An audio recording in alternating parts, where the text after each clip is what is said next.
আজ 15ই জুন বিশ্ব বায়ু দিবস।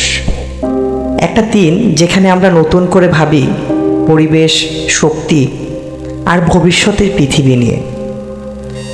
বায়ু শুধু প্রকৃতির এক নৈসর্গিক উপহার নয়, এটা হতে পারে আমাদের বিদ্যুৎ, আমাদের শক্তি আর আমাদের পরিবেশ রক্ষার অন্যতম প্রধান হাতিয়ার।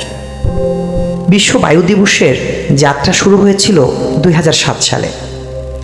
ইডব্লিউইএ ও জিডব্লিউইসি এর উদ্যোগে। লক্ষ্য ছিল একটা, বিশ্বকে বোঝানো নবায়নযোগ্য শক্তির মধ্যে বায়ু শক্তি কতটা সম্ভাবনাময়। একটা বাতাসের টারবাইন হাজারো পরিবারের আলো জ্বালাতে পারে কোনো দূষণ ছাড়াই। একটা ঘূর্ণয়মান ব্লেড চুপচাপ ঘোষণা করে দেয়, আমরা চাইলে প্রকৃতির সাথে তাল মিলিয়ে বাঁচতে পারি। আজকের দিনে আমাদের ভাবা উচিত প্রতিদিনের বিদ্যুৎ কিভাবে তৈরি হচ্ছে, জ্বালানি খরচ কিভাবে পরিবেশকে বদলে দিচ্ছে, আর কিভাবে আমরা বেছে নিতে পারি বায়ুর মতো পরিষ্কার উৎস। ভবিষ্যতের পৃথিবীটা কেমন হবে তা নির্ভর করে আজকের সিদ্ধান্তের উপর। আর বিশ্ব বায়ু দিবস আমাদের সেই সচেতনতার বার্তা দেয়।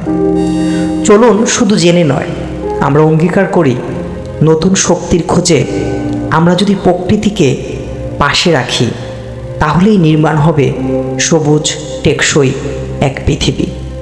বিশ্ব বায়ু দিবসে অঙ্গীকার হোক, পরিবেশ বাঁচাতে শক্তির নতুন পথ বেছে নিতে হবে। শুভ বিশ্ব বায়ু দিবস।